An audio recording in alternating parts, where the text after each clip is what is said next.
So we'll be looking at this Cameroon election and Paul Biya again. You can see from the thumbnail, like I said, Paul Biya again. Uh, so far,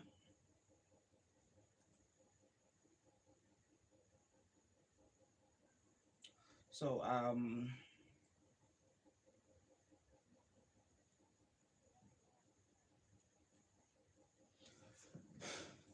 okay. Um,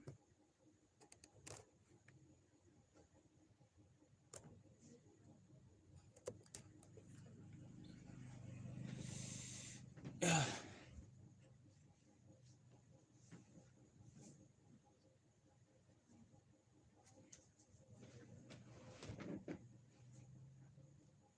So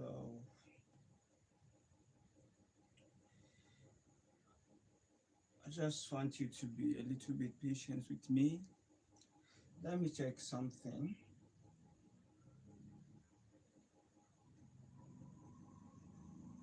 Mhm.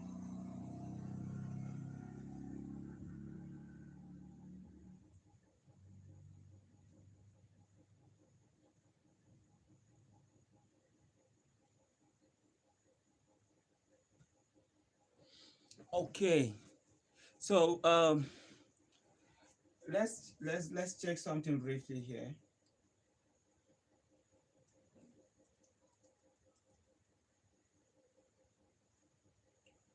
Um, if you are with me, just say hi in the comment section if you are with me. Um, okay.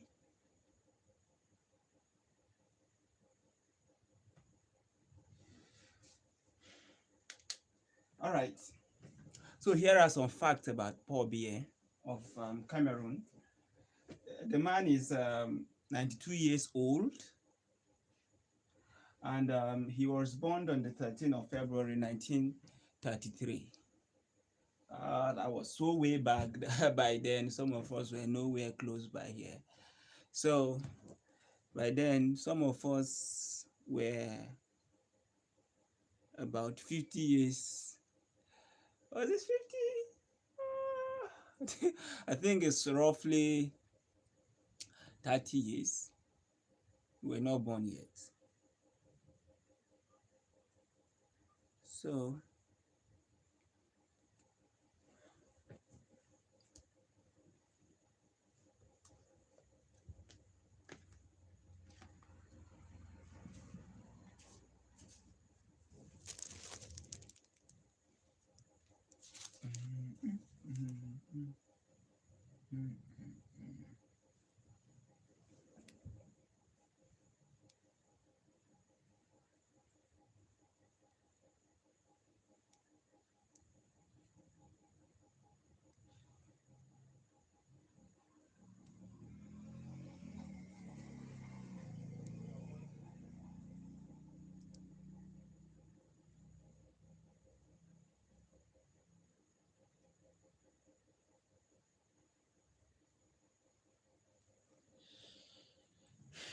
okay.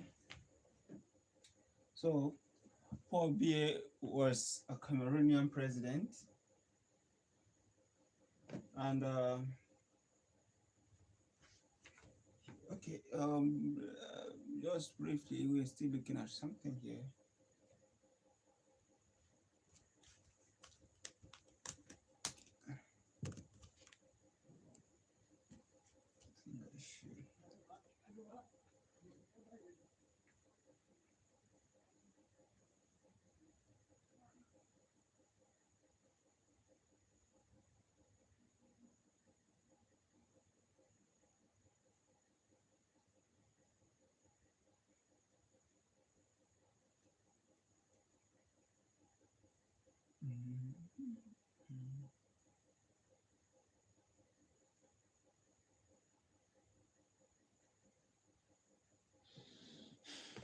All right.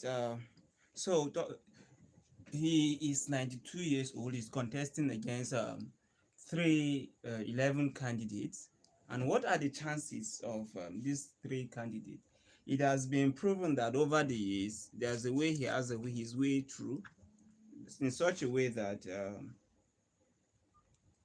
he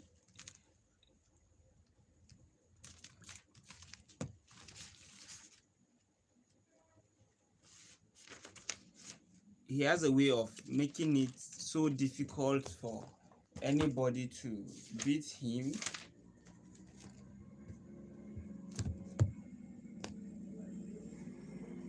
Okay, so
okay.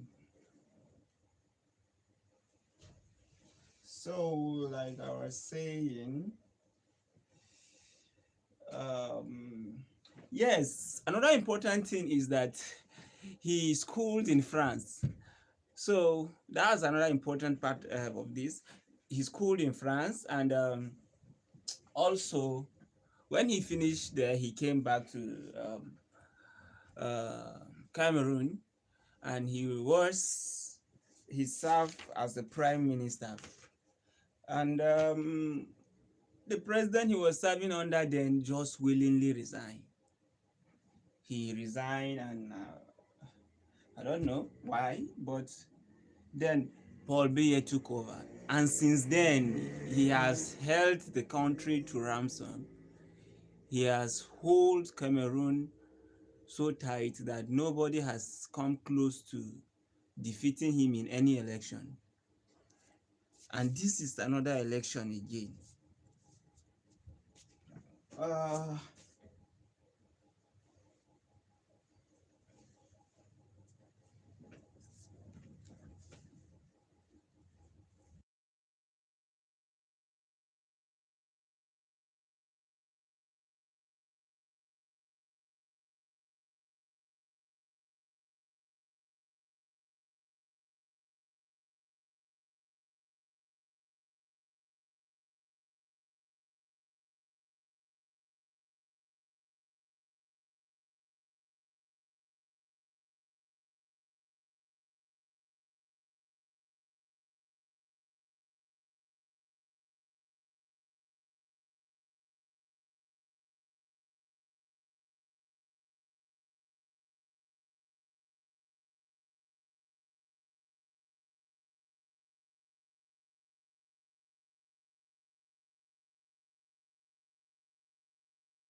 All right.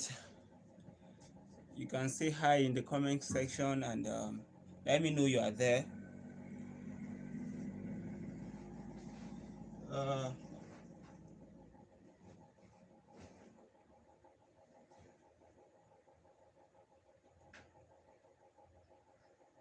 if you are there in the comment section, you can say hi.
All right.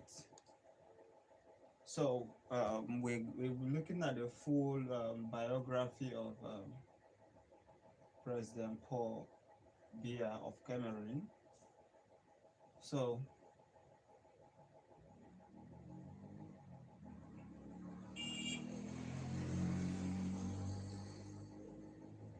okay, he's the president of the Federal Republic of Cameroon, and this is his biography. And this is from the official page of the Federal Republic of Cameroon, from the presidency. So this is official biography. He said His Excellency Paul Biya was born on the 13th of February 1933 at Moveka, Mayaso, a subdivision. Those Cameroonian names are really serious. You have to eat very well before you pronounce them. So, the South region, he is the son of an Etienne Movdo Assam. Okay, those names are really serious. Okay, now they said His Excellency Paul Biya is a Cameroonian, a second head of state. Oh yes, you remember I told you earlier that he was the prime minister before, so he's the second head of state. He took over power on the 6th of November 1982. Hmm. You can give me a thumbs up if you are there. If you are with me, you can give a thumbs up and listen. Okay. Then his education. He must be a very educated man to hold Cameroon to ransom like that. Now, primary education, he June 1948 at CEPE Catholic School then, and then 1948 to 1950, St. Teresa's pre-primary education. Then from 1950 to 1954, minor seminary Akono. June 1953, PE, BEPC. I don't know what that means. You can write the name if you know in the comment section. That from June 1953, he went to one school, they call it BEPC. I don't know what that name is.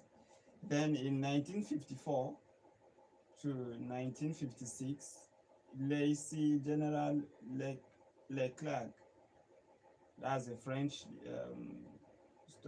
French name there. Then from June 1955 is another name, Baccalaureate Party. Then from June 1956, Baccalaureate 2 Party, that's in philosophy. So these are his primary education. Now we go to the higher education. He went to Lycée Louis Le Grand Paris, that's in Paris. Then he went to University Paris Sorbonne Faculty of Law. Then he also went to Institute of Ethiopatics in Paris. He went to Institut de School these are French names. So pardon me if I'm pronouncing them wrongly. These are really serious names.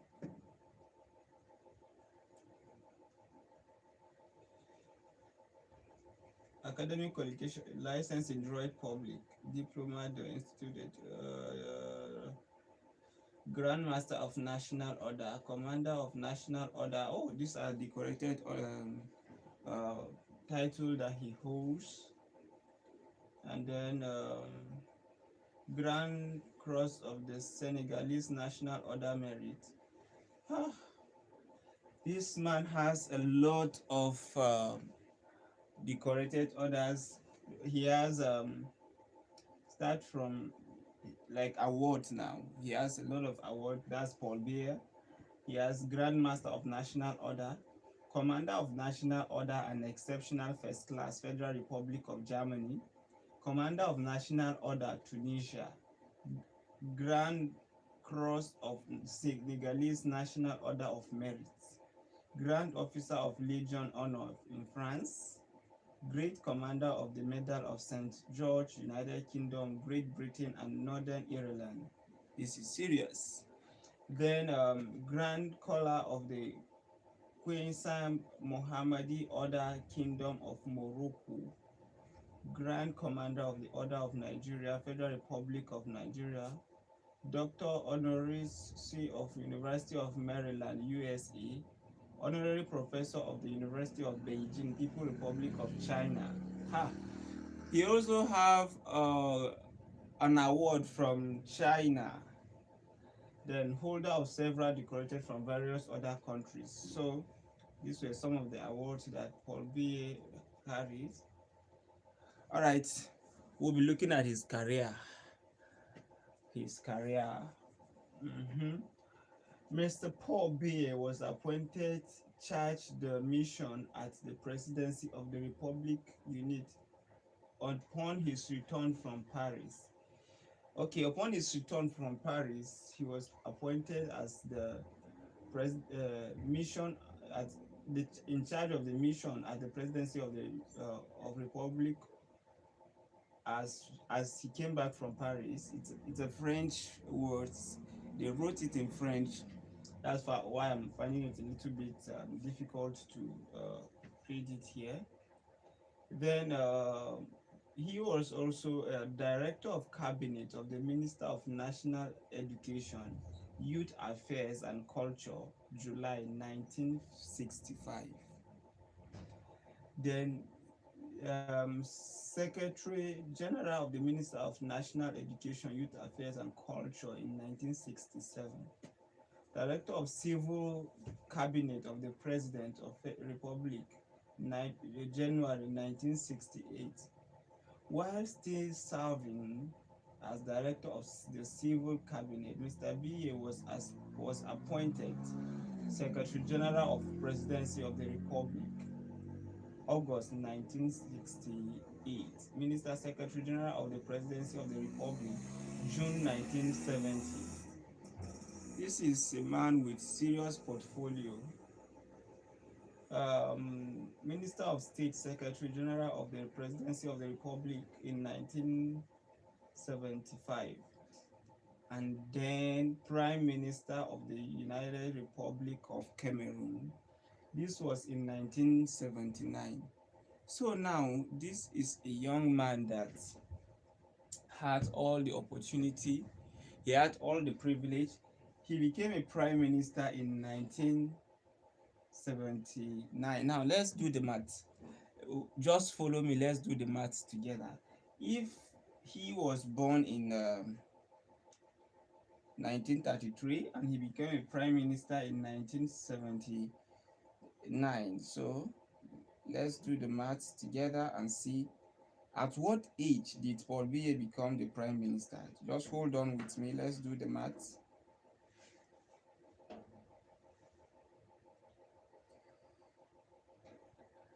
Just hold on.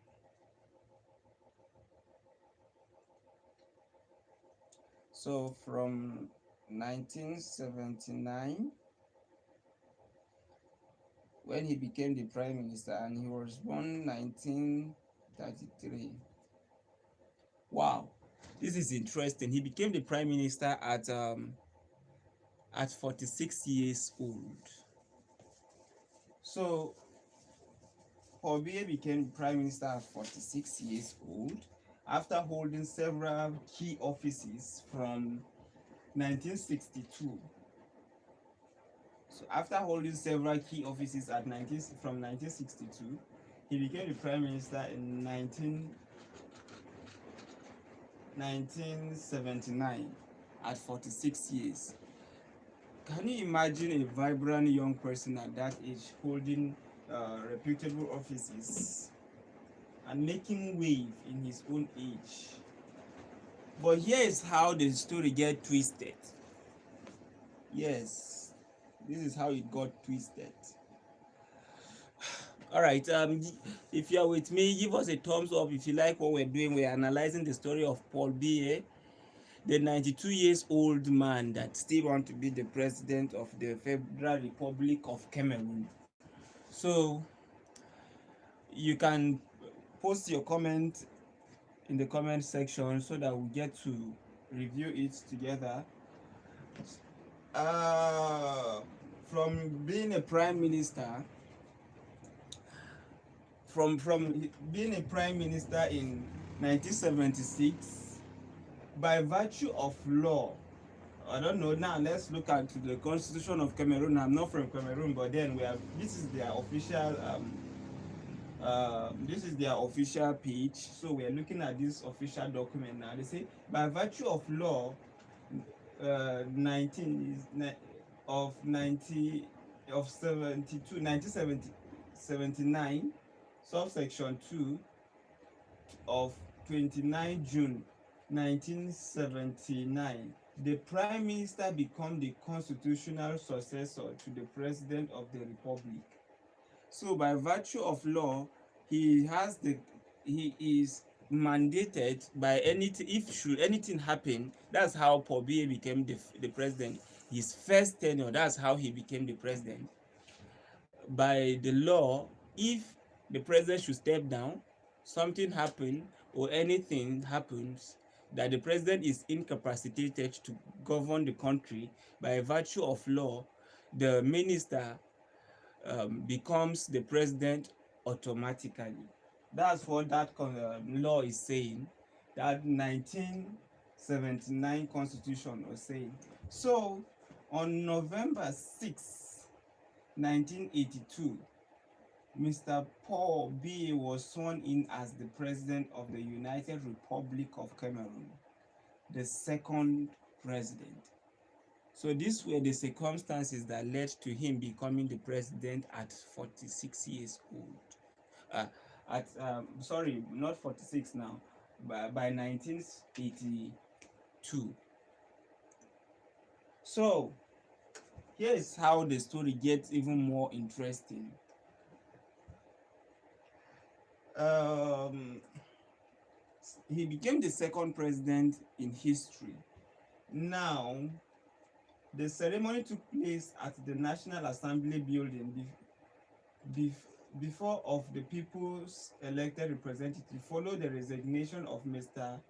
Amadou Ahijo on the 4th November 1982. So the first president of Cameroon, where uh, where the Paul Biya served as the prime minister, resigned on the 4th. Then Paul Biya became the constitutional person that is supposed to become the president.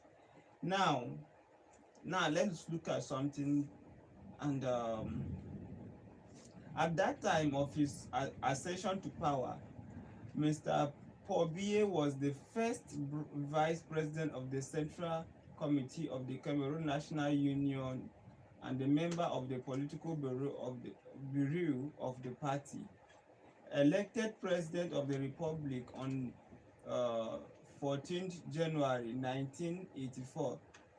So he was elected president on the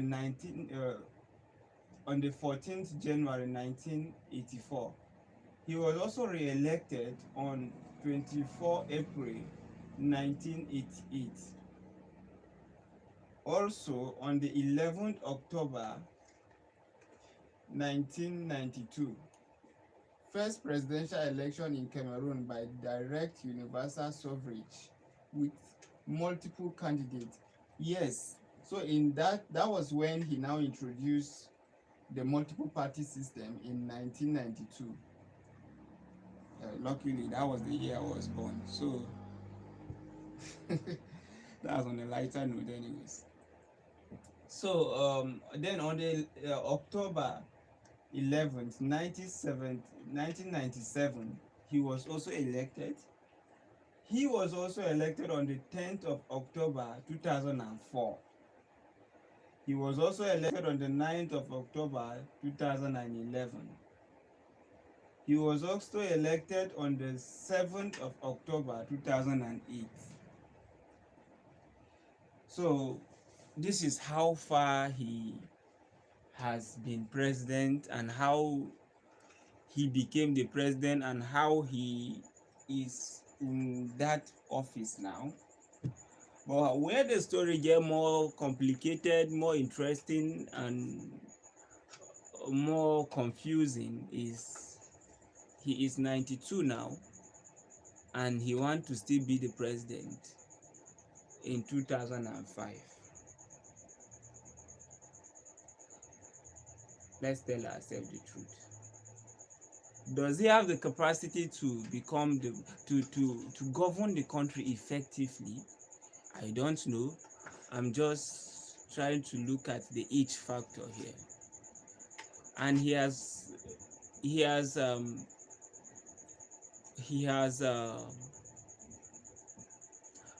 do I say rule now or lead or govern, because I don't know which word now is appropriate to use, for a very long time.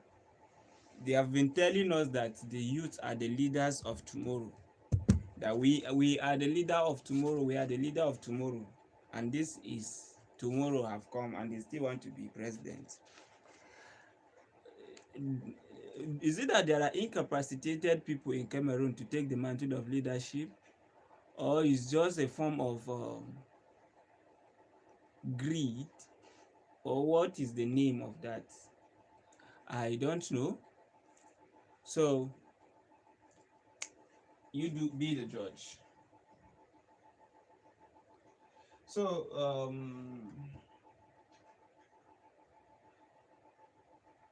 elected president of Cameroon National Union on the 14th. Okay, so on the 14th of September 1980.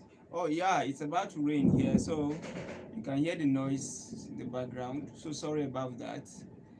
So it's about to rain. So then he became the elected president of Cameroon People's Democratic Movement following the transformation of the CNU into CPDM on 24 March 1984. By enacting the law on association and political parties on 19th December 1990, Mr. Paul Biya restored multiple party in Cameroon since 1st September 1966. The Cameroon have been going through an era of factor one political party. Okay. To date, more than 200 political parties have been legalized. The CPDM obtained absolute majority in the March 1997, June 2000, and July 2007 and September 2013 legislative election. Despite these victories, the President of the Republic has always chosen to form inclusive government. Okay. Four parties are represented in the government: the CPDM, NUDP, NADP, and FNSC. Eight parties are represented at the National Assembly: CPDM, NUDP, SDF, CPNR, CNDU, FNSC, MDR, and UMS. Seven parties are represented in the Senate: CPDM, SDF, NUDP, MDR, UPC, FSNC, and NADP. Publications. So these are some of the publications made by Paul Biya. Mr. Paul Biya is the author of political essay Communal Liberalism, published by editors Marcel Febra, Louisan. The book has been translated into English, German, and Hebrew. Okay, why Hebrew? I don't know. In the book, the head of state announced the advent of multiple party system, which became effective in 1990 after the interim period of one party system. He explained his option for economic liberalism and private initiative while advocating national solidarity, equitable sharing of the fruits of economic growth, social justice, the emergence of culture-based and creative, and the peaceful coexistence of values specific to the various communities that makes up the nation. Lastly, he reaffirmed the need to modernize the state and maintain cooperation ties with other countries of the world. Marital life. Okay. Um, His Excellency Paul Biya is married to Chantal Polch. This name. I cannot pronounce that name, so sorry. Chantal, that's all I can say. That Paul Cherry Biya, I don't know. Okay, he's the father of three children: Frank Biya, Paul Biya Jr., and Anastasia Branda Biya Ayenga. Wow, this is interesting. So, this is the biography of the 92 years old man that want to be the president of Cameroon for the 8th consecutive time. I don't know how he intends to do that, but I wish Cameroonian the best. Because one thing I'm sure of is people that have been in power for so long like that are not willing to let go. They will do everything within their capacity to make sure that they retain the power. And of course, when you have the power, you can do a lot of things, a lot of miracles.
We are not done yet. We will still be going on. Okay, now let's look at how many people are contesting against Paul Biya. Good.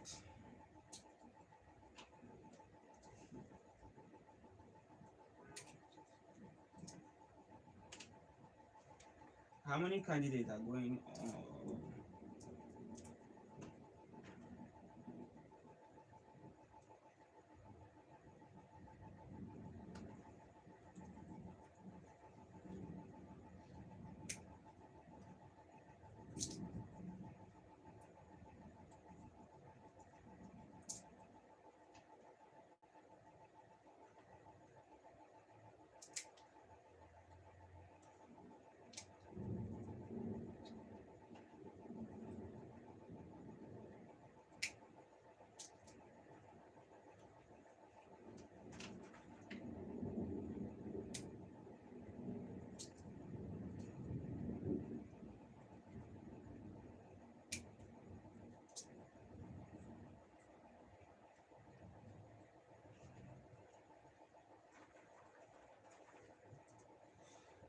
Okay,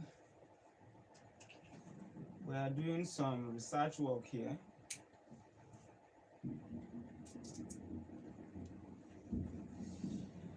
Ah. All right, we have our response. Let's look at it now. There are 13 candidates approved to run against Paul Biya in the 2025 Cameroon presidential election.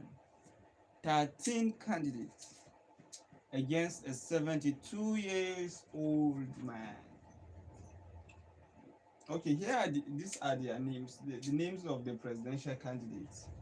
You have Mr. President, our chief in chief, Mr. Paul Biya is the number one. Then the number two, we have Bello Bauba Maigari. Oh, that sounds like a Nigerian name, Maigari. Okay. Then we have Isa Tachiroma Bakari. Then we have number four, Akere Muna. Then number five, we have Kabra Libi. Number six, we have Joshua Osim Nambagi.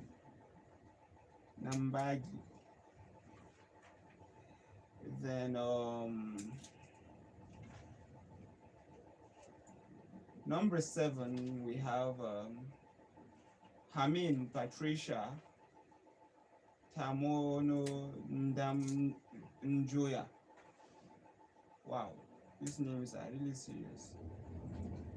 Then number eight, we have Ateki Sata Coxton. Number nine, we have Volga Hegwe Jachu.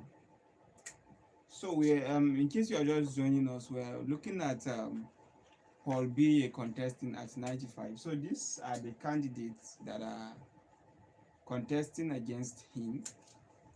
And what are their chances? So we have Hilary D. Zipan. Then we have Pierre Kwemo. We have the number 12, but that's the last. Oh, sorry, the number 12 is Sergio Espoir Matomba. Oh, okay. Now here is it. Originally 13 were approved, but one Hilary Zipan of the Representative Movement had his candidacy later invalidated by the Constitutional Council, bringing the final number to 12 contestants, including Paul Biya. If you like, I can also give you a short bios of each. Yeah, I think we did love to have a little bio. Don't you think so?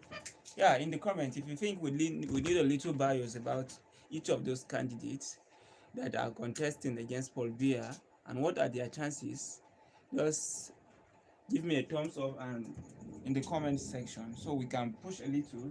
If you want, I can go ahead with a bios of each of those candidates. So let's go ahead. Mhm. It's actually fun to do a little findings about these guys. Little findings. How about a little saying their bio? Go ahead and give us.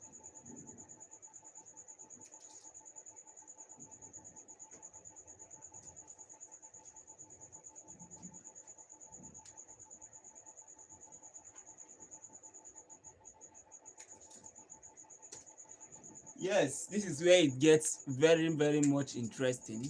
We're now looking at their bios of each of those 12 candidates that are contesting against Paul Biya.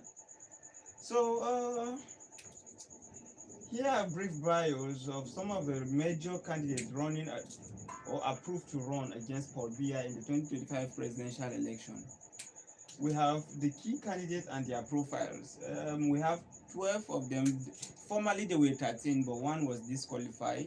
His candidacy was invalidated. So we have 12 left. But out of these 12, we're going to be looking at some of the promising ones. So we have Paul Biya. Paul Biya is the incumbent president, as you all know. This is him being the title of this our podcast or this evening. He's the incumbent president of Cameroon. He has been in power since 1982. I guess some of us were not born. Yeah. Okay. Oh. Okay.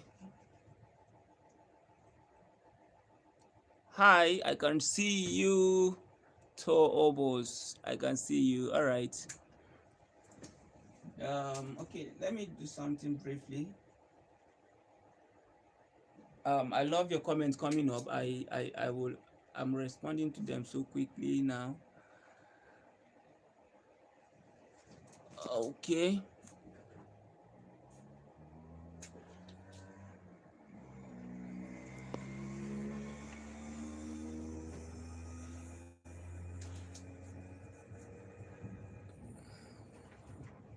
Uh, all right. I can see. I'm from Nigeria actually, so and we are all Africans. So if you know the title of my channel is AfriFact. So most of the things we do here are we cover the entire African continent. So I'm from Africa. Um, I'm sorry, I'm not blind. Of course, I was busy talking, so I cannot be blind. Oh yeah, Nigeria. Yes, from Nigeria.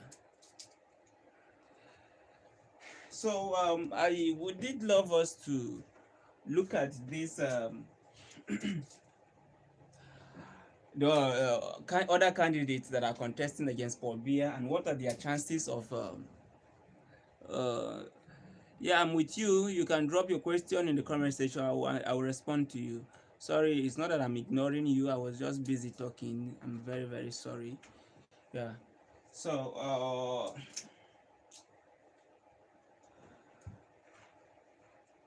okay, I started from Paul Biya. Paul Biya is the incumbent president of Cameroon. He has been in power since 1982, and he has been in power for over 40 years. Over 40 good years. 40 solid years. Uh, and he still want to be the president. Hula. All right. He represents the ruling party, the Cameroon People's Democratic Movement. Oh, the Cameroon People's Democratic Movement. Okay. I have a message. All right. The situation in is not something you use one word to summarize it, but then we are optimistic that everything will normalize soon. Nigeria is cool, it's fine. Apart from the normal African stuffs, that's why we are fighting it. We're trying to bring a lot of we really need to. Anyways, wouldn't want us to deviate from this topic right now. We might do a podcast on Nigeria in particular, but then Nigeria is fine as of now.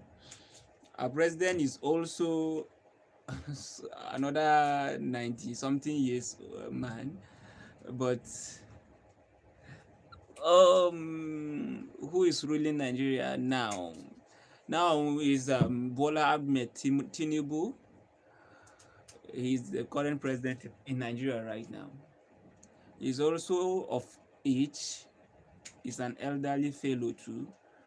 So it's a similar case to that of Cameroon. The only difference between the two of them is that he has not ruled for long.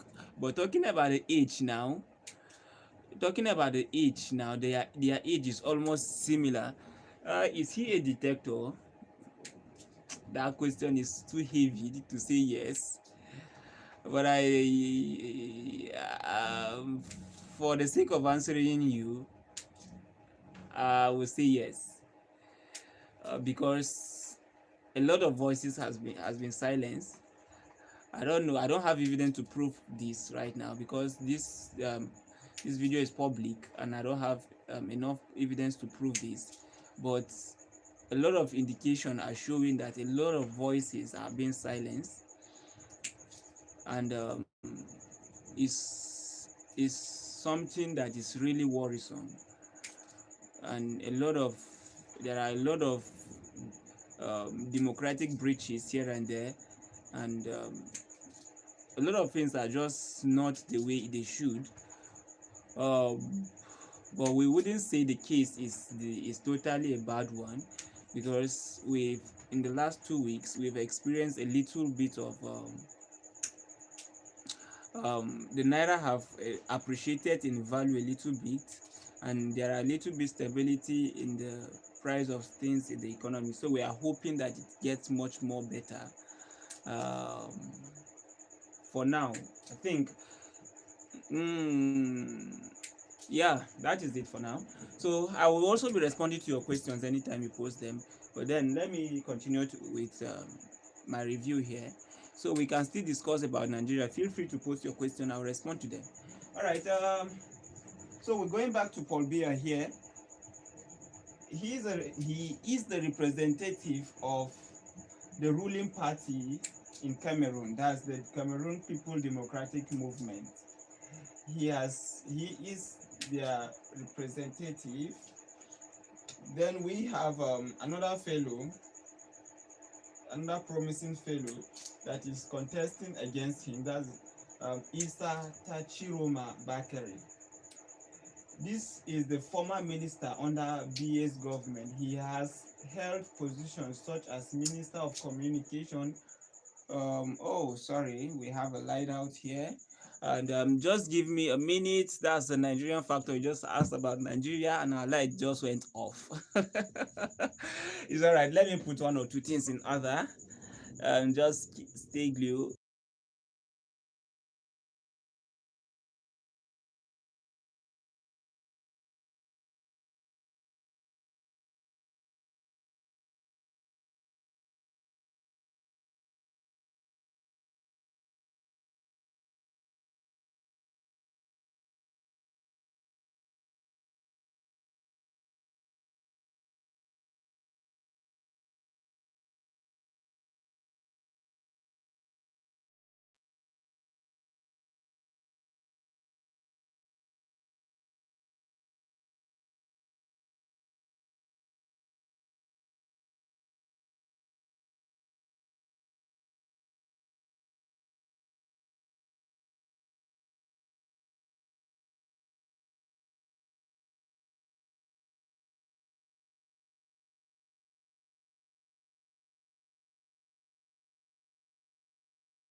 Sorry about the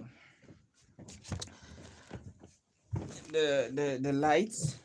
The light just stripped off, and I'm sorry about that. Uh, yes. Yeah, Nigeria is a populated country.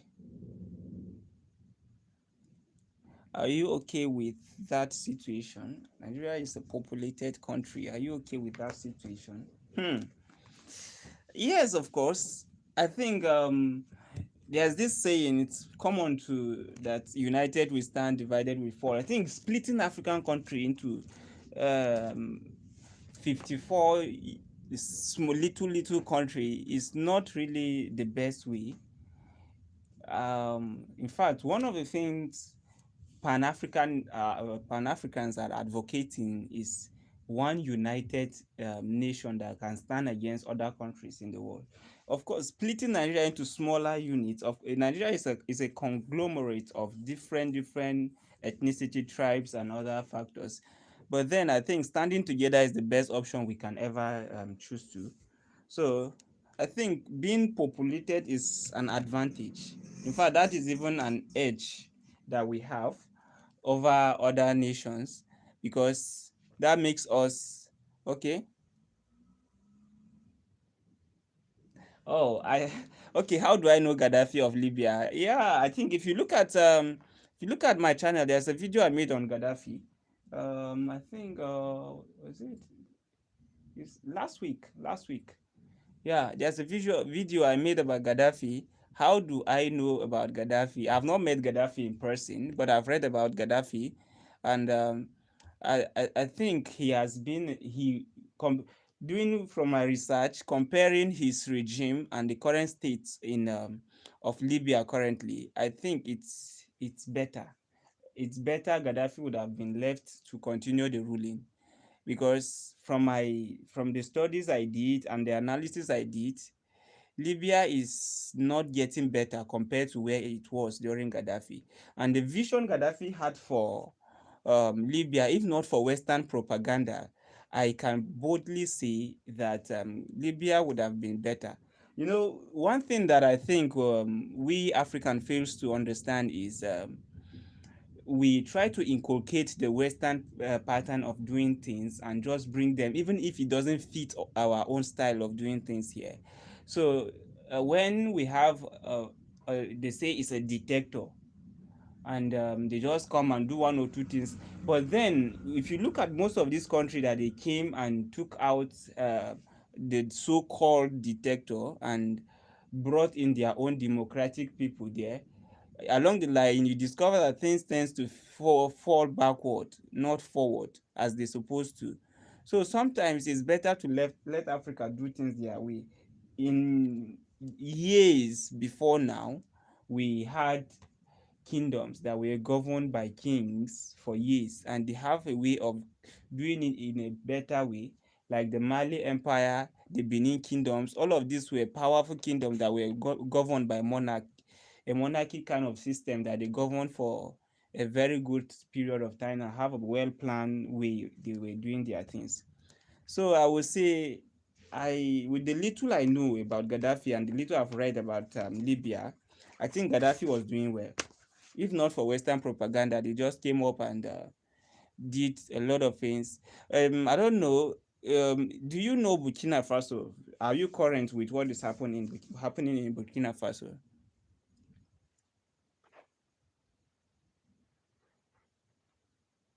Are you there?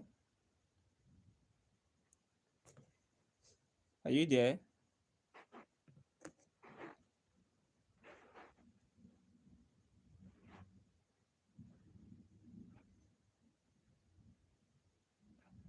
Okay. Well, okay, this is your comments now. Well, Gaddafi was a bad dictator, even for his country, that he was wasting so much Libyan's oil, and he had his ups and downs stably. Okay, yes, that's one thing about AfriFact. We're open to different perspective and different angle. It's true that everybody has his ups and downs, but when we talk about somebody being a good or a bad person, we now look at the generality of everything. We now look at the average of what happened during his tenure or during his time and what is happening currently now.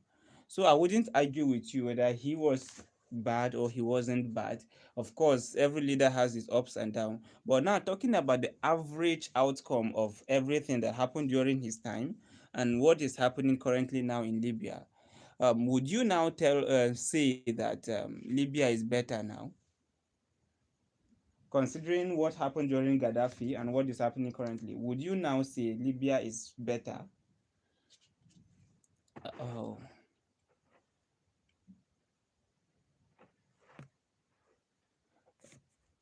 you can post your comment in the comment section, and I will gladly respond to it.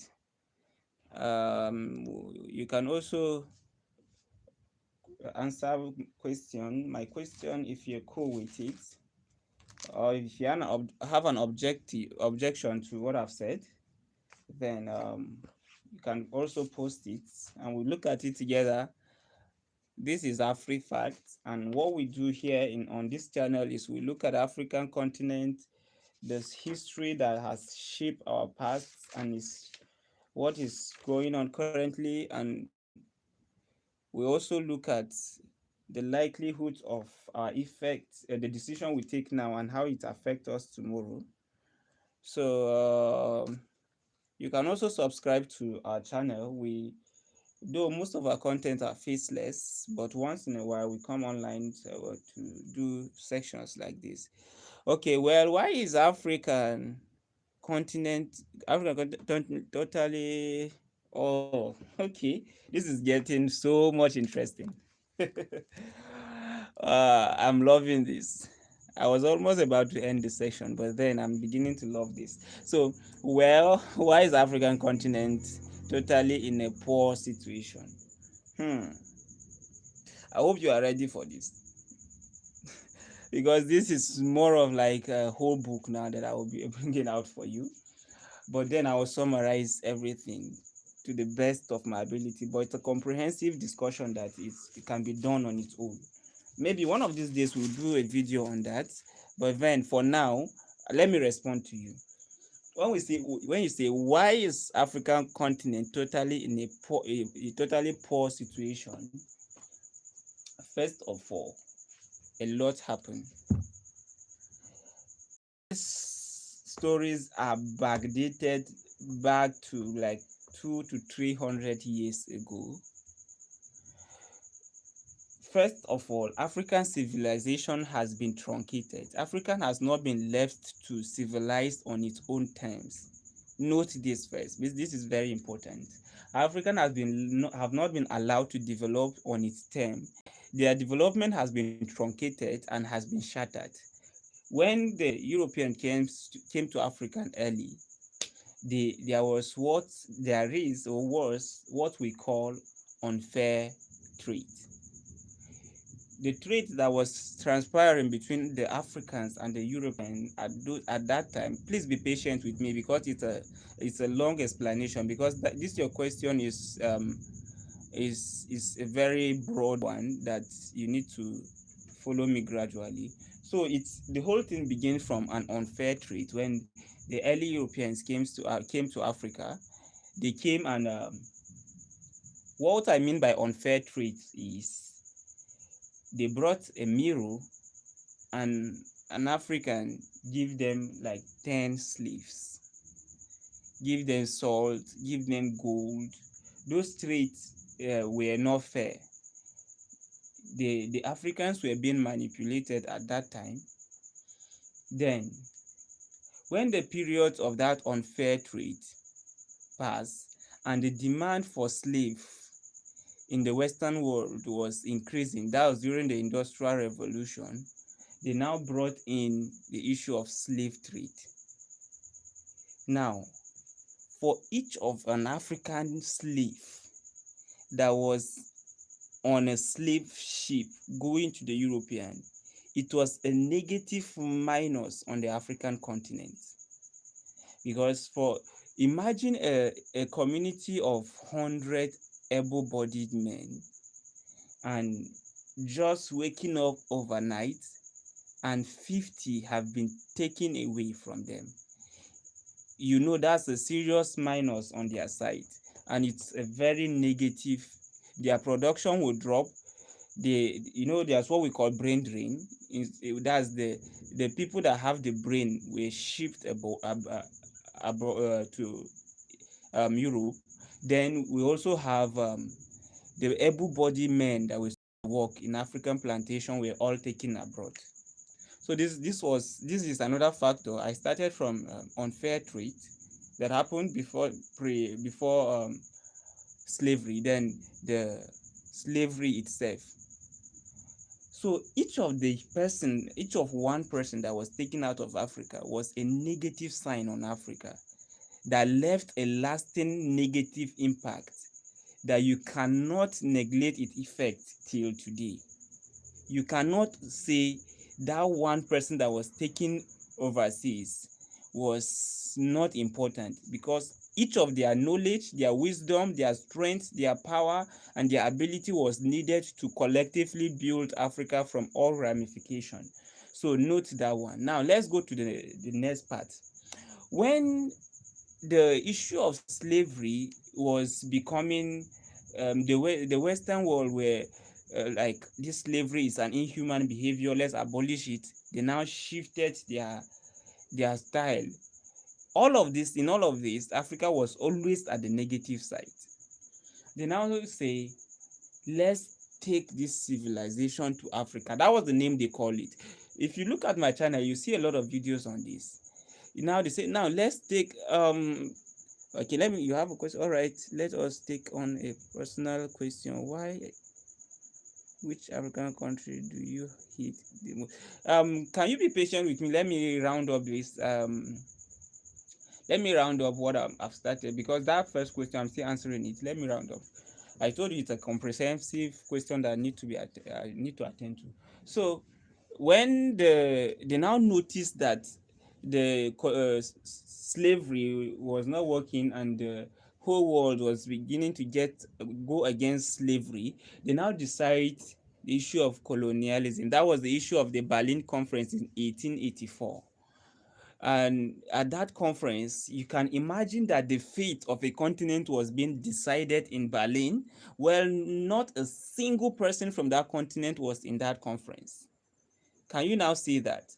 That was already putting Africa at the negative side, because they were now dividing Africa like a piece of cake. Europe, you take this part.